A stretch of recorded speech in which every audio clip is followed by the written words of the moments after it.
Hello വിദ്യാർത്ഥികൾക്ക് സ്വാഗതം. ഈ വിഷയത്തിൽ നമുക്ക് ഗ്യാസ് മെറ്റൽ ആർക്ക് വെൽഡിംഗ് ഉപയോഗിച്ച് ഹൊറിസോണ്ടൽ പൊസിഷനിൽ 3 mm കട്ടിയുള്ള മൈൽഡ് സ്റ്റീൽ ഷീറ്റിൽ ടി ജോയിന്റ് നിർമ്മിക്കുന്നതിനെ കുറിച്ച് പഠിക്കാം. ലക്ഷ്യങ്ങൾ. ഈ എക്സസൈസിന് അവസാനം നിങ്ങൾക്ക് ഇനി പറയുന്നതിന് കഴിയും. സ്പെസിഫിക്കേഷൻ പ്രകാരം ടി ജോയിന്റ് തയ്യാറാക്കാൻ, ഹൊറിസോണ്ടൽ പൊസിഷനിൽ ജോബ് ടാക്ക് വെൽഡ് ചെയ്ത് സെറ്റാക്കാൻ, സ്ട്രിങ്ങർ ബീഡ് ടെക്നിക്ക് ഉപയോഗിച്ച് ബീഡ് ഡെപ്പോസിറ്റ് ചെയ്യാൻ, സർഫസ് ഡിവൈസുകൾ പരിശോധിക്കാൻ. നമുക്കിപ്പോൾ GMAWന് ആവശ്യമായ ഉപകരണങ്ങൾ എന്തെല്ലാമാണെന്ന് നോക്കാം. Steel rule, ball pin hammer, half round file, try square, tongs, chipping hammer, steel wire brush, വ്യക്തിഗത സുരക്ഷാ ഉപകരണങ്ങൾ, key and spanner, helmet type screen, angle grinder, gas regulator with flow meter, CO2 gas heater, shielding gas hose, welding power source, സ്ഥിരമായ സ്പീഡും വോൾട്ടേജും ഉറപ്പാക്കാൻ wire feeders, supply of electrode wire, welding gun, shielding gas cylinder. നമുക്ക് T ജോയിന്റിന്റെ സ്റ്റെപ്സിന്റെ pre welding പ്രിപ്പറേഷനുകളെ കുറിച്ച് നോക്കാം. Drawing പ്രകാരം MS sheet മുറിച്ചെടുക്കുക. ഷീറ്റിന്റെ അരികുകൾ സ്ക്വയർ ആക്കി ഫയൽ ചെയ്യുക. കാർബൺ സ്റ്റീൽ വയർ ബ്രഷും ഫയലിംഗ് ഉപയോഗിച്ച് ഷീറ്റിന്റെ ഉപരിതലം വൃത്തിയാക്കുക. സ്പെസിഫിക്കേഷൻ പ്രകാരം ടി ജോയിന്റ് സെറ്റ് ചെയ്യുക.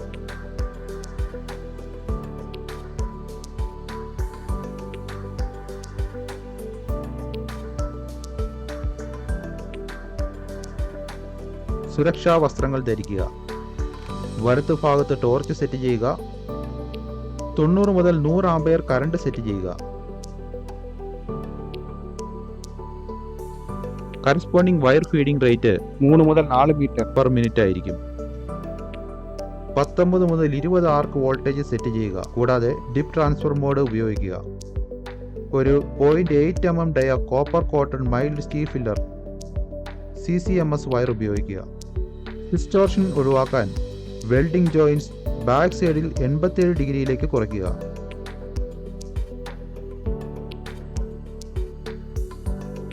ഈ ജോയിന്റിന്റെ ഇരുവശത്തേക്കും ടാക്ക് വെൽഡ് ചെയ്യുക.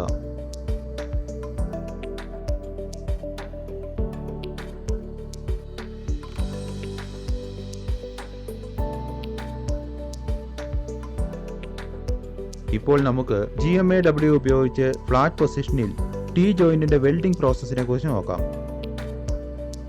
വെൽഡിംഗ് ടേബിളിൽ ഒരു ഹൊറിസോണ്ടൽ പൊസിഷനിൽ ടാക്ക് വെൽഡ് ജോബിനെ നിലനിർത്തുക.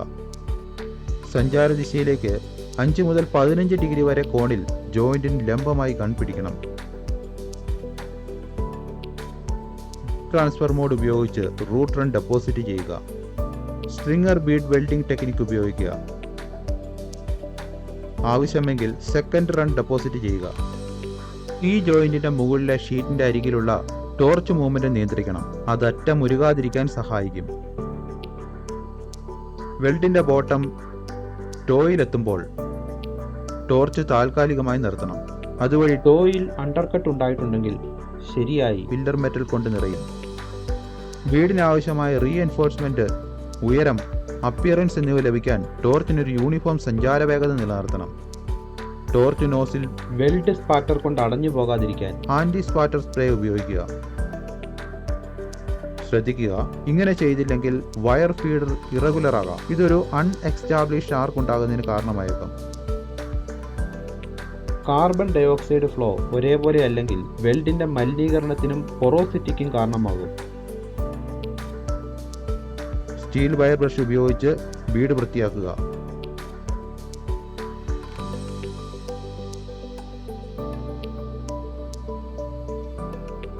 എന്തെങ്കിലും സർഫസ് ഡിഫക്റ്റുകൾ അറിയാൻ വെൽഡ് ജോയിന്റ് പരിശോധിക്കുക. ഇപ്പോൾ നമുക്ക് ഹൊറിസോണ്ടൽ പൊസിഷനിൽ GMAW പ്രക്രിയയിലൂടെ ടി ജോയിന്റിന്റെ കൊറോഷനെ കുറിച്ചും ഇൻസ്പെക്ഷനെ കുറിച്ചും ചർച്ച ചെയ്യാം. വെൽഡ് സൈസ് ഒരുപോലെയാണെന്നും ശരിയായ ബലപ്പെടുത്തലും ഉണ്ടെന്ന് ഉറപ്പാക്കണം.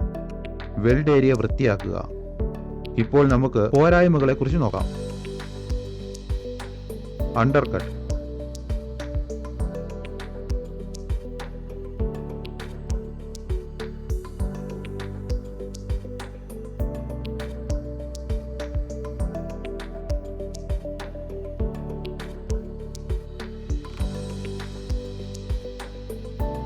porosity.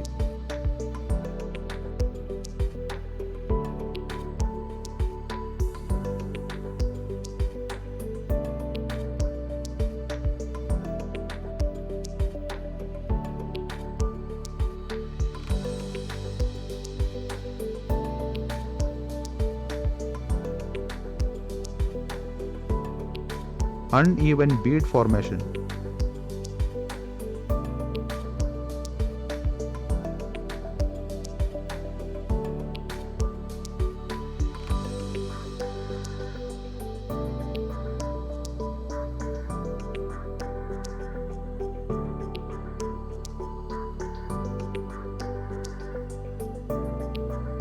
Spatter.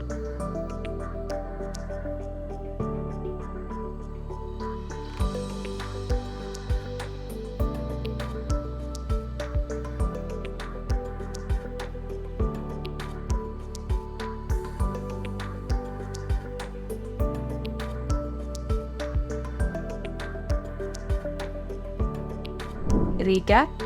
ഈ വിഷയത്തിൽ നമ്മൾ പഠിച്ചത് സ്പെസിഫിക്കേഷൻ അനുസരിച്ച് ടി ജോയിന്റ് തയ്യാറാക്കാൻ, ഹോറിസോണ്ടൽ പൊസിഷനിൽ ജോബ് ടാഗ് വെൽഡ് ചെയ്ത് സെറ്റ് ചെയ്യാൻ, സ്ട്രിംഗർ ബീഡ് ടെക്നീക്ക് ഉപയോഗിച്ച് ബീഡ് ഡെപ്പോസിറ്റ് ചെയ്യാൻ, സർഫിക്സ് ഡിഫക്ട്സുകൾ പരിശോധിക്കാൻ.